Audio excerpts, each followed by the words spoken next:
Good morning, everybody. Welcome.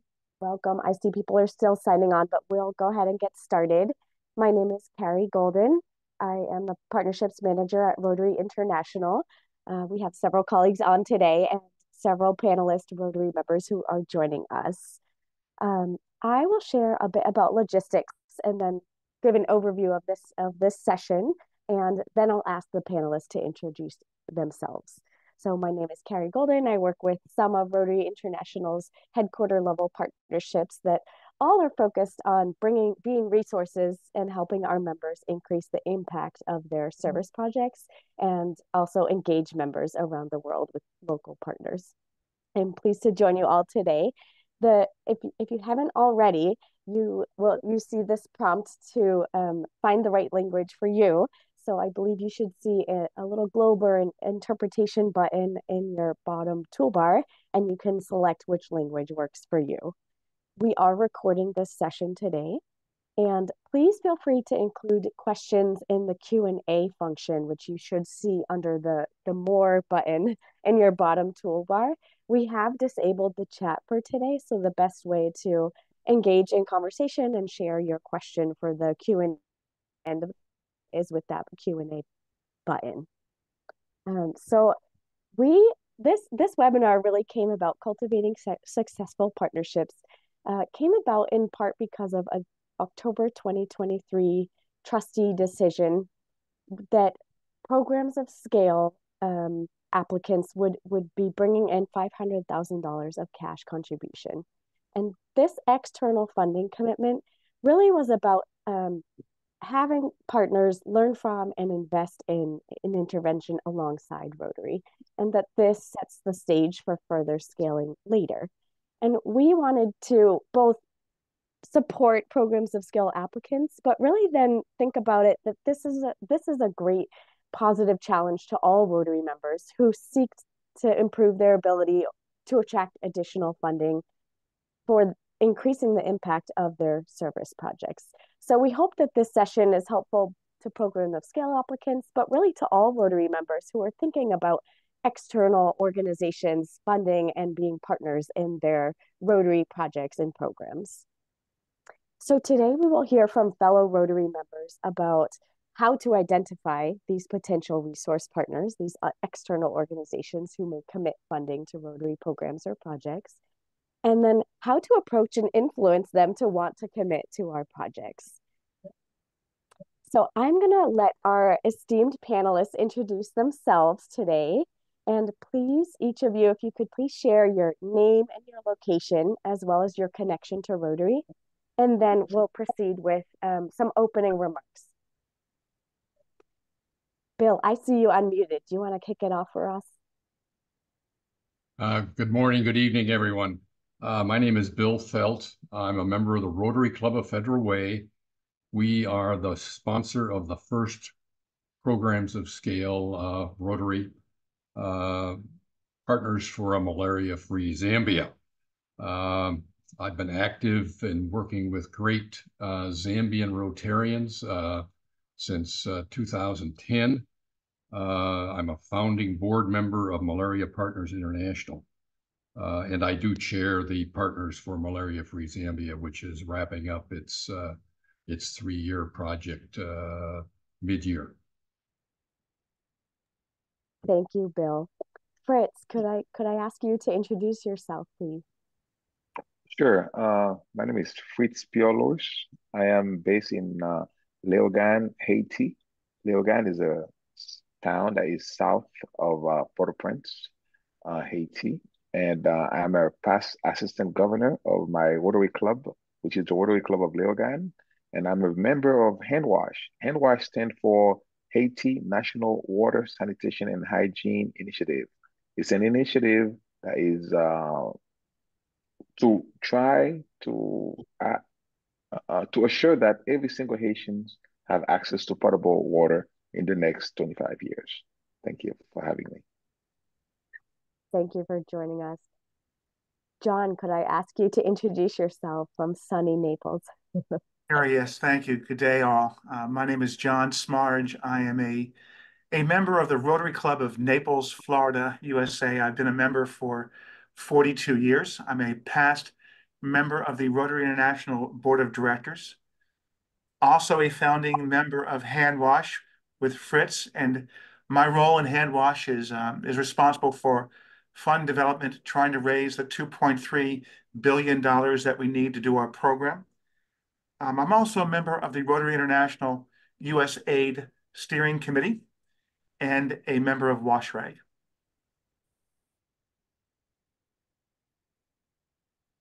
Wonderful. Jack, please introduce yourself.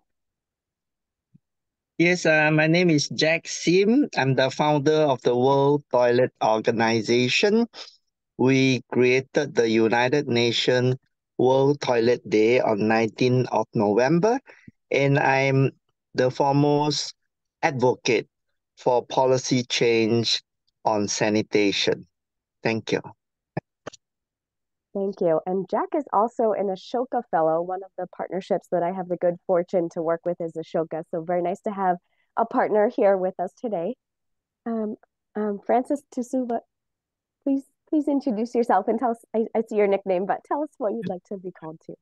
Thanks a lot, Kari. The name is just Tusu. I'm a Rotary citizen with my roots in the Rotary Club of Kampala North. I'm very passionate about service and projects, and I'm kind of all over the place in projects. Thank you.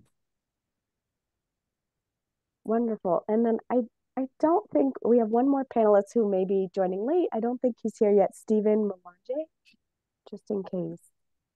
Well, if he's able to jump on later, we'll have him introduce himself. So thank you all for joining us today. And we would love to start. Tusu, could you please share with us your perspective? Why do you think it's important to cultivate these resource partners?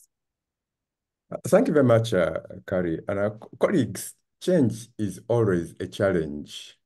And I have been around Rotary long enough to see the exponential growth of grant types and later the rationalization through the future vision plan. I still remember the fury. It was actually a fury when Rotarians learned that the minimum grant size had been raised from about $1,000 to $30,000. That change is now universally acclaimed among Rotarians as well as our external partners. Now, colleagues, we moved from matching grants to global grants. And this was not just about size, but impact. President Ray, rest in peace, talked about bigger, better, and bolder projects. And again, this was not about size, but impact. When we now talk about programs of scale, the intent is not simply to scale size, but scale impact. What then is our challenge as Rotarians, colleagues? It is that we tend to look at the funds required for big ideas or interventions, and the task appears impossible. In my personal experience, and this is both within Rotary and outside Rotary, big, bold ideas catch the imagination of potential partners, both Rotary and non-Rotary. And the fight against polio on a global scale was just such an idea. Now, my colleagues, the only things people like more than associating with success is associating with big success. And big success comes from big ideas. Money is never the challenge. It is the failure to inspire potential partners, both Rotary and non-Rotary. That is often our challenge. Now, Archimedes, the Greek philosopher, physicist, and everything, is often quoted as having said, "Give me a place to stand and deliver long enough, and I will move the world." So let's not forget that our greatest lever as Rotary is the global influence we wield. That is our lever. We have the internal reach as Rotarians into leadership at community, at business, and at government levels. And we have external reach into non-government organizations, major charitable organizations, and the private sector. And we therefore, and this is a challenge to all of us, we therefore need to stop looking at the Rotary Foundation as a source of funds, but as a source of funding leverage for our major initiatives, with our global influence as the lever that will move even bigger contributions. That is our challenge, colleagues. And among our panelists today, we have got Rotarians with solid experience in thinking big, mobilizing big funding from outside Rotary. So let us listen to them, ask them questions, learn the lessons, and then go out and do likewise, and even better. Thank you, Carrie. I hand back to you. Thank you, Tusu. I appreciate that so much. We know that Rotary has many big ideas, and that the more we can share those, we think the more people will be likely to want to be part of that big idea and those big solutions for that large impact. So we also know, all of us Rotarians, that partnering can bring many great things, including increased efficiencies and the ability to solve effective problems when we are working with others in the community who care about solving those same problems. And Rotary brings so much more than our funding. We have very much, we're local everywhere. And this sets us up to be the civil society experts of our communities who can bring others along to support our large ideas and offer insights that maybe other entities might not have. And part of what we're doing in enticing these partners to want to work with Rotary on solving a challenge is sharing about Rotary and who we are. So I'd like to hear from our panelists a bit about how you've solicited those commitments and positioned Rotary as you're explaining to these external organizations why they should partner with Rotary. So John, could you share a bit about how you've positioned Rotary when you've tried to solicit these external partners? Absolutely, Carrie. Thank you. And I'll first say that I love listening to Tusu. He is one of my Rotary heroes, and just hearing him inspires me. I guess, Carrie, I'm going to serve as the anybody can do this guy when you're uncomfortable with the idea of raising this kind of money. I want to tell you, don't let the number of zeros in the ask scare you away from it. I mean, going back 10 or 15 years ago, the thought of asking for a $500,000 or $1 million or $10 million scared me. But now in the process, I'm realizing it's not that difficult. Now, first of all, we have to realize something, and this is maybe a mindset that we have to put ourselves in. If we look at the government organizations, the NGOs, the family foundation, the global corporations, they all have the financial resources to support us. I look at it as though we're actually doing them a favor. They need to spend their money. That's their mandate. But what we're doing is we're providing them a well thought out program. We're providing them a vision by which they can do their corporate or governmental good. I also wanted to say something, and maybe it's something I've learned in business, Carrie, that I tell my salespeople. Sometimes they're nervous about going and asking for money because they don't want to be rejected. And I often tell them, don't confuse objection with rejection or rejection with objection. If someone says, no, I'm not interested in doing this, no, can't give you this $500,000. Find out why. It might because their program is structured differently than yours, or they're looking for something different than you offer. It's a way in which you can then negotiate, discuss, and maybe if it comes down where it really isn't a program that works together, you can then pass it on to somebody else, maybe somebody else on this call, and use that resource. So, Carrie, the thing is here is don't get hung up on this. This is not as hard as one might think. Advice from someone who's doing it. Thank you, John. And I hear the thread there that it's about finding the right match. And if you're asking the people who care about your solution, who care about seeing the same positive benefits in your community, then they will feel excited about your solution being the way to get to what they already knew they wanted to do. Bill, Absolutely, please share. Yes, thank you. Bill, please share with us your experience. Well, I want to indicate to everybody that the time horizon may be longer than you desire, but keep at it. Our experience and my club is very close to Seattle. And in 2009, a group of Seattle Rotarians wanted to do a centennial project for Seattle Club number 4, which is here. And it just so happened that the president went to talk to a certain Bill Gates Sr., who happened to be a Rotarian, and asked him, we want to do a project, Nancy Osborne is her name, and she said, we want to do a project that we think we want to do a health project in Africa. What would you say? And he said, malaria, Zambia. And we learned much later that he had just been to Zambia.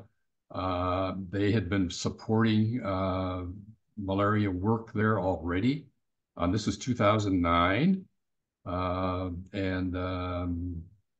And go talk to an organization called PATH, which is a Seattle-based World Health Organization that had been doing the work for Gates in Zambia. And so Nancy went and met with the great Zambian Rotarians, and off we went. It took a number of years before we were invited to apply for a grant, but we kept them connected. We were on their radar, and the important thing is, like so many organizations that John mentioned you approach, Gates knew Rotary because in 2001 they started the collaboration on polio, and so they were already sold, and the civic engagement that Tusu talked about, they knew about it. They were excited about it, and so they gave us encouragement. Never any money, but they gave us encouragement for the first number of years, and we kept connecting with them. And we invited a malaria officer, one of their senior malaria officers, to a district conference in Tusu. I think it was Tanzania and Uganda were sharing a district, and she came away just, oh my gosh, people are really engaged, and this is really exciting. And then we, in Zambia, she was at a meeting in Lusaka, Zambia, and we were talking about community health workers, and she came back, and bingo, that was it, 2017, excuse me, and the rest is history. And so, and I'll talk a little bit later about them and World Vision, which is their headquarters are about 5 kilometers from my house. So we have 2 very large organizations that was very helpful for us to be close to. Carrie? Thank you for sharing that, Bill. I understand, Fritz, could you please share? I think you may have something to add here. Oh, well, thank you very much, Carrie. To follow up on what John was talking about, myself, as a victim of an earthquake from Haiti in 2010, it was very sad seeing how the people was trying to get water. It was very, very challenging. And after seeing all of the need that the population needed, which was a basic right, which was water. So I become a voice for the beneficiaries and started to look for resource partners. As we all know, it can be very rewarding being a Rotarian. And the experience that I have had as a business person, seeing that I needed to do research, I needed to identify what is the goal that I have that is common with Rotary.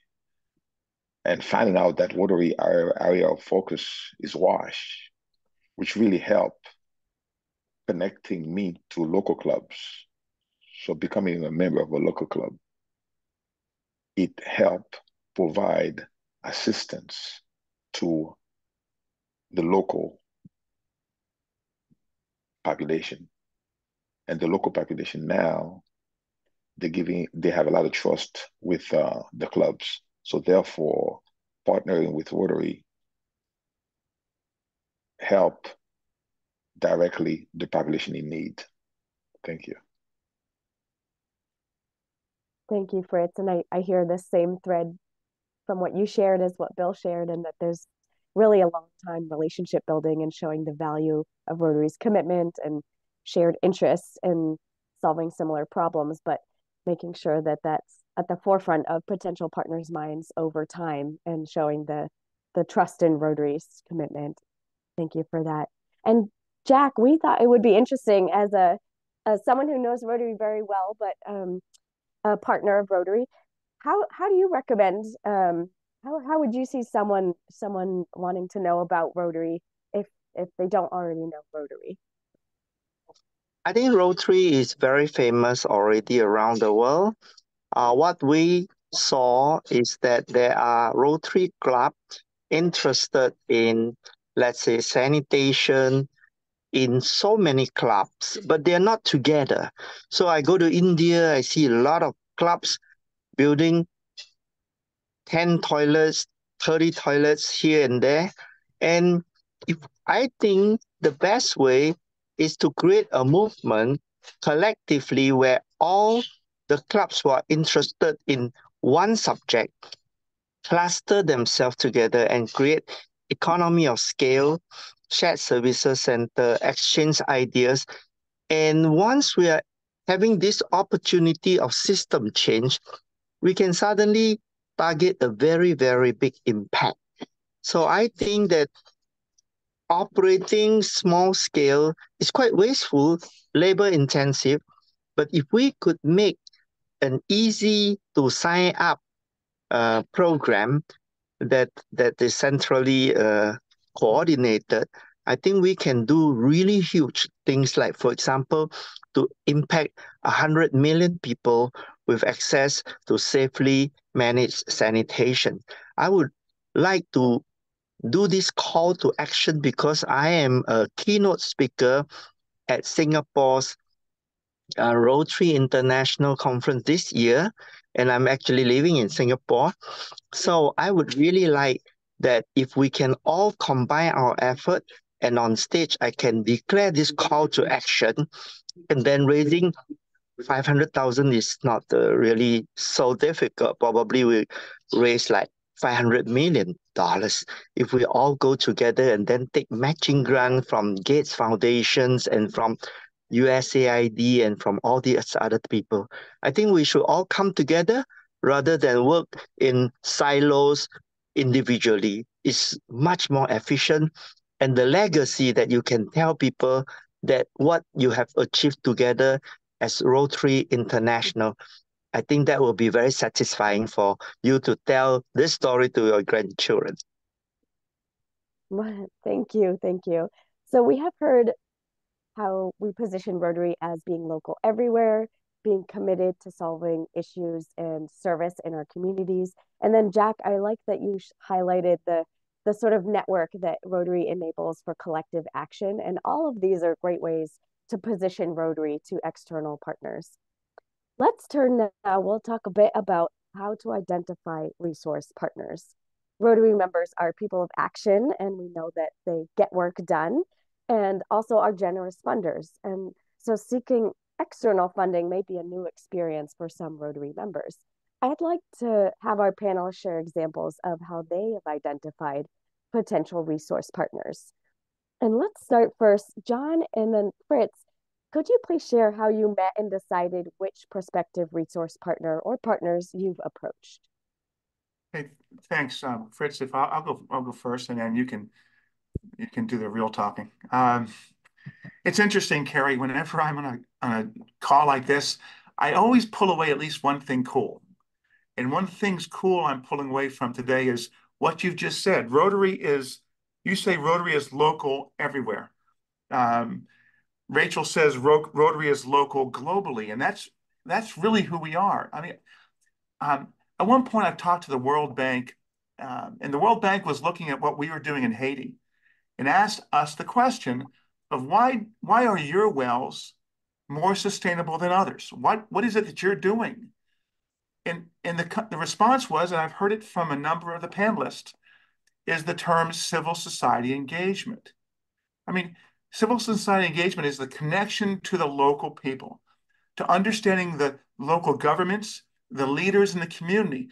What organization is better than Rotary at civil society engagement? So the first thing that we did is we asked and we looked around the communities ourselves as to what is happening, who is doing the work, who are the implementing organizations, who are the providers, and start to build relationships.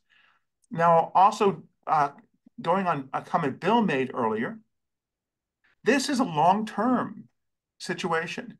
You build, as you meet implementing organizations and funders, you build your Rolodex and you work with that and you keep talking. It's not something that's going to happen today or tomorrow. It's going to happen over time. And also understand that the government organizations work on large, long time promises. So you need to be every step along the way, you work with those people that you can run into. And as you work with one trusted partner, you ask that trusted partner, who are your trusted partners? And that's how you build that network. It's not something, again, done day one. It's something that's done over the long term. Fritz, please add your comments.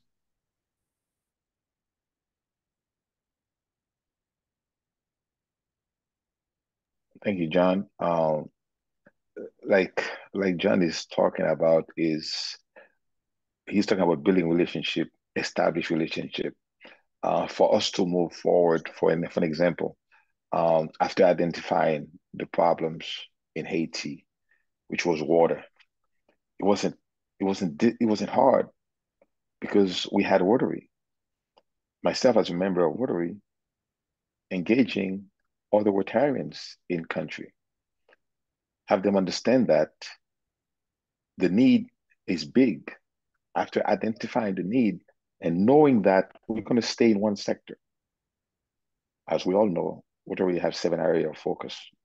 So we get one sector, and the members of the clubs, they all agreed that we could make a change within the whole country.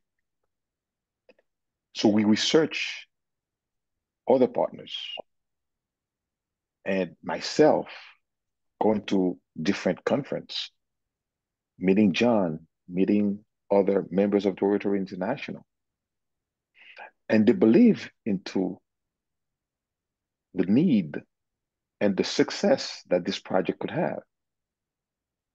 We go down at the local level. We meet with the local governments. We meet with the mayors. We meet with the director of the water department. They explain to us the need that they have to work along the side of an organization to have a vision, long-term vision. And after evaluating the capability of Rotary, the government aligned themselves with the local clubs in order for them to reach their success. So it's a huge partnership having Rotary as a resource partner to develop a program such as hand wash. Thank you, John. Thank you, Carrie. Back to you. Thank you both. I'm hearing that it's very important to know your network and then continue to grow it by following, as John said, that chain of introductions. And Fritz, you also mentioned research. I think that there's an element there of knowing, knowing your solution well enough to know who else needs to be part of this solution for it to be sustainable, and that's the partner to approach. Stephen, I don't think Stephen made it on, so maybe we'll jump. Bill, you also have something to share about this. Well, it's just and Jack, we did start small. I can tell you, we didn't we didn't start big. But the other fortunate thing for us was um, we had members of World Vision in our Rotary Club. And so when they knew we were working on some solar powered project, um, the Rotary members who were from World Vision went to the World Vision folks and said, I know we need to do solar powered water pumping in northern Ghana. Why don't we get these guys to work with us? And so they approached us, and so this was in 2007. And so we did a solar powered water pumping project in Ghana. And then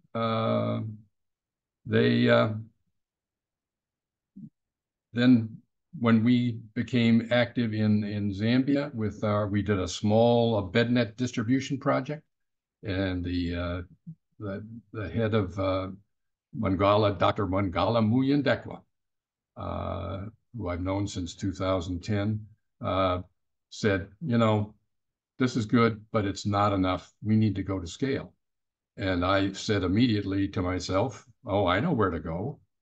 I'll go to World Vision, and let's do a project we'll do a project in Zambia, a bed net project in Zambia. So we multiplied the number of bed nets by 15, and did that with World Vision. And then we kept connecting with them, and frankly, they were not interested in doing further work with us. We developed by the way, our mission is to ignite an international Rotarian campaign for the global eradication of malaria. So very big idea on our part. But we just kept working at it and talking with them and talking with the Gates Foundation. And I traveled to Zambia in 2019, leading a group of Rotarians from Malaria Partners International. And we approached them, and they were maybe someday. And they learned, and Gates learned that we were going to be training 1,555 community health workers. That's impacting 750,000 people with community level last kilometer healthcare focused on malaria and diarrhea and pneumonia. And both of them said, obviously they both concluded, this is an organization we want to work with. They know that the programs of scale is coming on. They were willing to, whatever the program of scale number came out of Rotary International, they were willing to go up to $10 million initially. It turned out to be a $2 million grant from Rotary International, and they matched that. And literally they approached us and said, we want to work with you on this application. And we thought we were able to make a pretty strong application, having those two partners, tripling the money that Rotary was offering.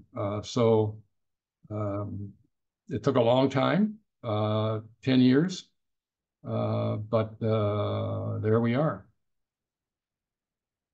Jerry? Thank you, Bill, for that. And I heard some early ideas about paying attention to what others are doing and noticing if their projects can complement our projects. And then you also shared a bit of the theme of what Tusu had shared, where big visions and ideas will attract people, and that's a way to find your potential resource partner by sharing that vision and showing that you know how to get there. We've chatted a bit about networks now, and both following the external network introductions and building that external network. But let's also talk about how do we know who within the Rotary network might have relevant connections and may be able to identify or introduce us to these resource partners. So, John, what are some ideas where you've been able to find some external partners? Thanks, Carrie. I love going to Rotary International conventions for a lot of reasons, but um, I spend a lot of time in the House of Friendship, and I walk booth to booth to booth, and I come back. I'm still old fashioned. I still collect business cards, right? Not I don't do it virtually, but I come back with a stack of business cards and continue to follow up. So use the conventions. Take the time to talk to those people who are doing projects and programs now and find out their ideas. What partners are they using? Often their partner could be your partner. And also going one step further to the nuts and bolts of this, when you're looking for $500,000 to help in this program of scale, understand it's not necessarily one donor. And what we found successful is we go after one donor and say, can you give 100,000? They'll say, yes, I can, if you can match that. And all of a sudden we go to the next donor saying, we have $100,000 from this person. Would you match it? So it builds on itself. But again, going back, conventions are my place to find great partnerships. Wonderful. I love that idea of taking one initial commitment and helping build others with that. Fritz, share with us, how have you worked and figured out who within the Rotary Network could help you? Well, as we all know that Rotary World can greatly help in positioning oneself for a partnership. Like John said, networking, fellowship is very important. For an example, attending a Rotary event. The Rotary clubs, they often host events, fundraising and meeting in open areas. So these events will help networking with the members of different clubs. And also using the online platform now is awesome. Like utilize social media like LinkedIn, Facebook, Twitter, and so forth, so on. Uh, uh, you could try to search and relate your projects to other projects throughout the world by going online. And sometimes, as you are working along the side of people, you could seek some referrals. You could reach out to your existing network and other people's network. So you try the domino effect. You talk to someone that could talk to somebody else, and then that could refer you. So and like John have said, you could attend those Rotary District events, like conference, like interclub assembly, and then you go with your project on hand. You say, "Listen, this is what I have. Is there someone here that would like to partner with me?" And then you try to engage yourself in communication, engage with the Rotary alumni, many individuals who have been involved in Rotary in past like in the past, they continue to maintain connections and involve. So these alumni have a lot of experiences with projects. So it's always great to connect, to build a relationship outside of the box, outside of your own little network, because Rotary is not where your club is only. It's all over the world. You'll be amazed to see how your connection could be as you start reaching out to others internationally. Thank you, Carrie. Back to you. Thank you, Fritz. And it's great to hear. Of course, we have convention, we have other more regional events that are great ways to meet other Rotary members, like district conferences or zone institutes, and that may illuminate who in our Rotary community could be a support or another introduction to an external partner. Um, Tusu, share with us a little bit about your experience here and finding those Rotary connections. Okay, thanks a lot. As I listen to this great panelists sharing their experiences, I was smiling because I mean, there's so much to learn. But I want to take this from my personal perspective. I take literally this idea of building friendships. And that is really my starting point. I've got friends and friends all over the world, real friends. So it is almost as if the funding is an outcome of that friendship. One learns that people don't give you money because you're a Rotarian and a Rotary Club, but because they trust you. And then trust has got both character and competence. So if you demonstrate that you are good at what you do as a Rotarian, or at least trying to be good, we are not perfect, and then you bring in the friendship. I think our home in Uganda has always been an open home way back for the last 30 years, when visiting Rotarian or scholars. They're just a place we are available to host them. We do the same when we go outside, we look out for friends. And then these friends mention other friends, you get networks. And interestingly, I don't know how it happened, I'm still trying to figure it out, to become a point of reference. So you find that somebody is writing you from somewhere in Japan that, yes, we have heard about this club in Uganda. Are they a good partner to work with? And then I said, I know those guys in that club. Are they a rival club? And then I passed that on. Then the other thing is, and I share this especially with clubs in developing regions, if you have done a single project, you cannot say that you don't have friends. And there are simple things we forget. Simple things like keeping them informed about progress, simple things like saying thank you. We made some friends when I was a fresh Rotarian, about 35 years ago. So we did a simple project with them, and I said to my club members, let's write a Christmas card and say thank you to the club. And since that time, those guys have become our permanent friends, the last 35 years. And therefore, we find that we've got a lot of repeat grants, not with totally new people, but with old friends and an increasing number of newer friends. So I hope that helps. Thanks. What a beautiful thing to think, just sharing, just by saying I'm part of Rotary too, you can open doors and introduce yourself and find these friendships and fellowships. And I also am hearing and have heard throughout, there's a real theme of building the relationships for the long term, and that it's about building that fellowship. And, you know, Tusu, in your community, you know what are the community needs, and you build on that friendship to share and pass along that trust into your solution for what your community needs in that project or that service program. Um, so we've talked quite a bit about Rotary Network, and I think a lot of people are mentioning things like being able to connect with Rotary outside of the club structure and across the club structure.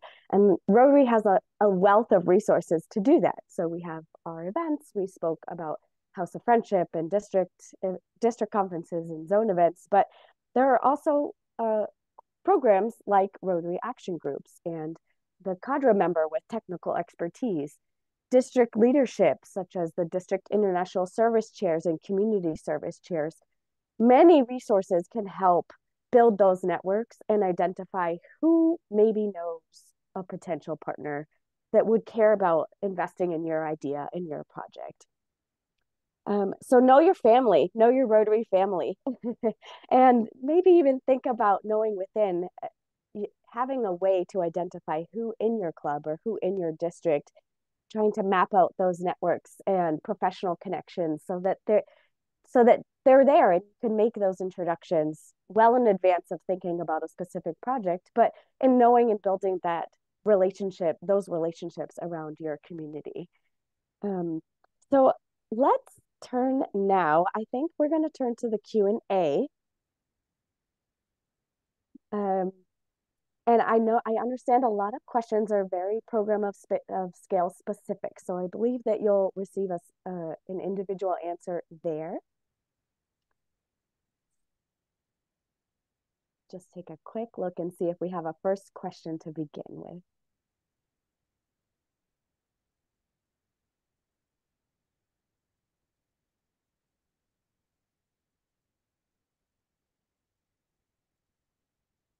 I think we're just pulling up a question.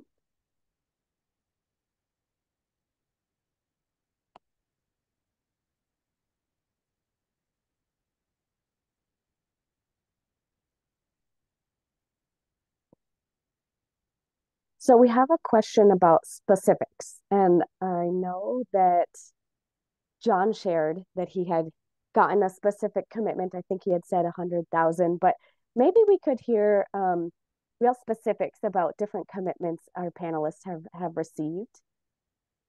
And then if you were able to to kind of map out that one commitment led to another. And maybe we'll start with John, and then Bill, I know you had mentioned a bit about building, finding a way to build off commitments to support your project.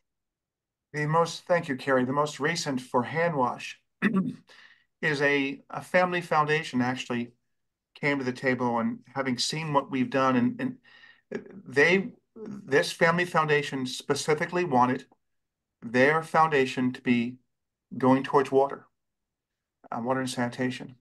And so we provided them, after showing a series of probably 8 or 9 global grants that we did. And I saw a comment in one of the questions about the global grant was a good way for us to give proof of concept, to show that what we were thinking for. And it's also, not to use a pun, but it was priming the pump for us to build up. So we get a family foundation, and they offered us $2.5 million for us. And then this is allowing us now, I'm sorry, their requirement was that we had to triple it. So now we're going out to add another $7.5 million to get to a $10 million spend. And it is, again, I will tell you, it is much easier walking into a donor with $2.5 million on the table. Well, and again, I told earlier, Rachel, don't get hung up with the zeros. It's just a different, it could be $25, 25,000, or 2.5 million. It's just a number. And so that was an example, and it came after cultivation through Rotarians, seeing our work in Haiti and wanting to be on board, asking to be on board with our program. Thank you, John. Bill, please share if you've had some other interesting arrangements in fundraising as well. I just think the goodwill that Rotary has with major organizations, and John knows about USAID, and we have President's Malaria Initiative that we built up goodwill with Gates and World Vision. They were already predisposed. So for us, frankly, it was pretty easy. And then they're large scale organizations. But the proof of concept that John mentioned is also critical, because that's what we did with our community health worker training. And they just, once they knew we were doing that, and we're going to be impacting 750,000 people with community level care, I think that was the clincher. So find a clinching point that just convinces people that you're really onto something. I appreciate that. And John, certainly shared about how it doesn't have to be from one donor, and that showing that snowball of commitment and having the confidence about your vision will help attract the additional funding you need. Tusu, I saw your hand raised briefly. I'm going to give you a chance to talk if you would like. Yes, I'll be quite brief, because this is something current and I cannot even share names. But we've been a lot into getting youth into work in Uganda for some time. And about 3 weeks ago, a major organization, and this is an international organization, said that they can put $100,000 on the table for proof of concept, provided the Rotary clubs would come up with more funding. And they said if it works, they can scale that up.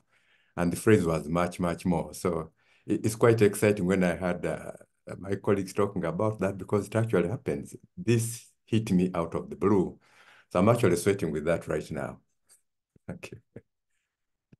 Thank you for that. We have another question. I live in a small country. We don't have access to big foundations, big corporations, big money.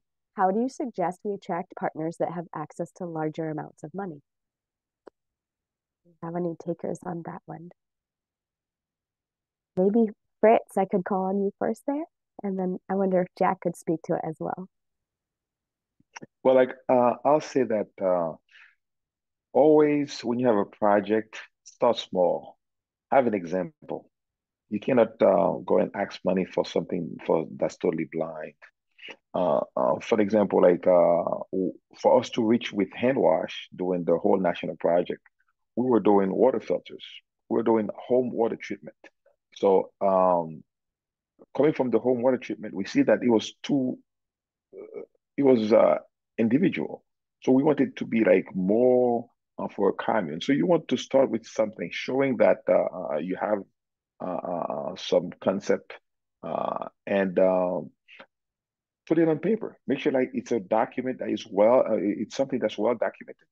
And then you reach out to some donors. Try to work with some local donors first. You'll be amazed that some local donors will contribute, and then you start going to international and always involve your government in those projects, especially if it is for your community.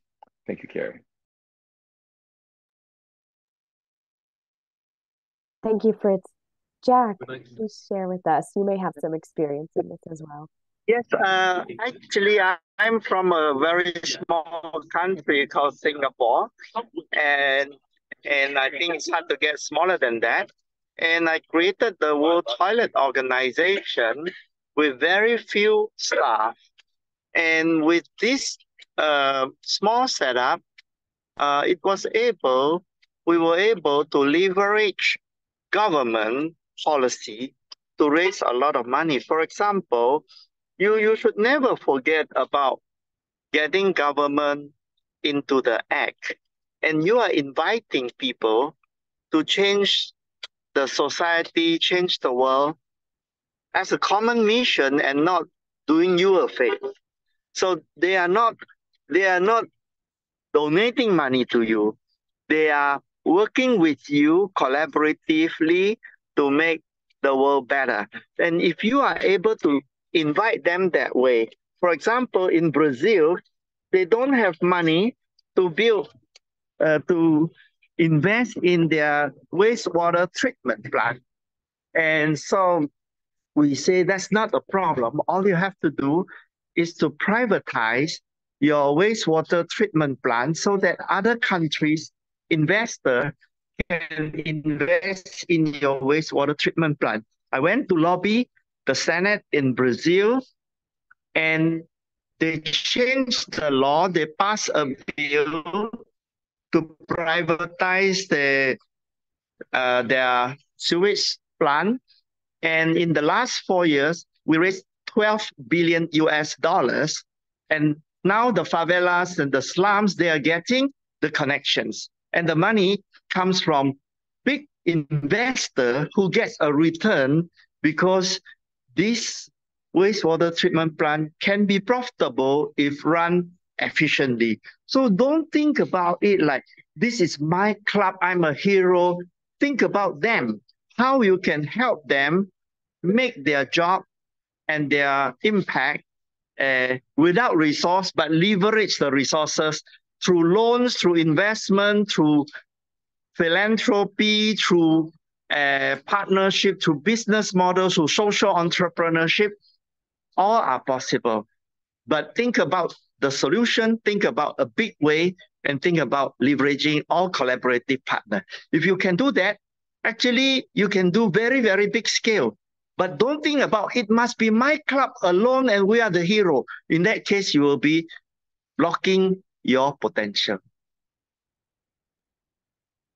Thank you for that, Jack and Fritz. So I hear a few themes for maybe some who feel nervous about having that network to gain large donors. And one is Fritz had shared about finding a proof of concept and that doesn't have to be a large project, but to show that there's some, your idea is good and that it's worth gaining larger attraction. And Jack shared a bit about how donors could be governments and could be other local community who help to build and care about that maybe smaller community and then build the traction to have that larger scalable idea. We had a question about the $500,000 requirement for programs of scale, and about why that is being done. And again, this webinar is for all of us. It's for every member and thinking about gaining external funders for all of our projects and programs. But I wondered too, Sue, if you could share a bit about, why is it important to have external community partners buy into and support our ideas financially?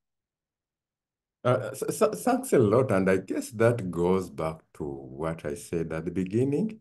We cannot in any way expect that Rotarians alone can address the many big challenges we face.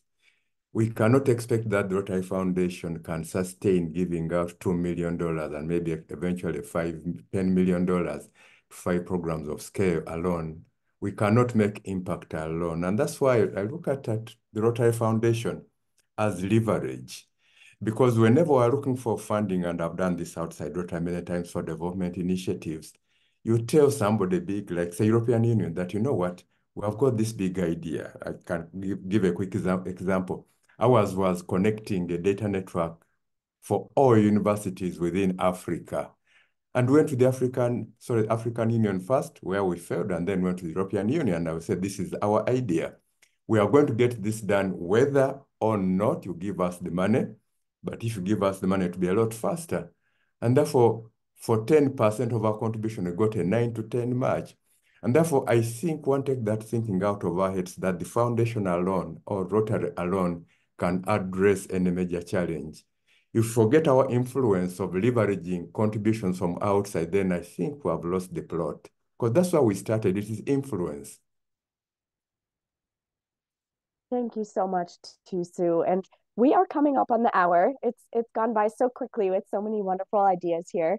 I really want to thank all of our panelists and on all of our Q&A. We have wonderful questions to help further this discussion. I hope that this has helped all of you think about ways to connect with your communities and bring in people who care about your solution and are willing to work with us to scale and increase the impact of what we're doing.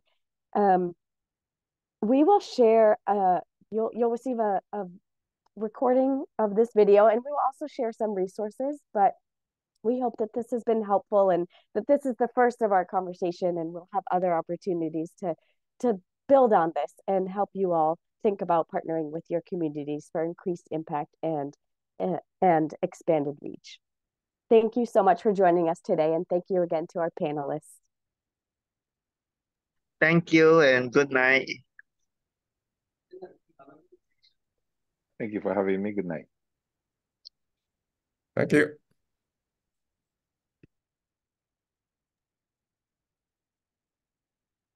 Thank you.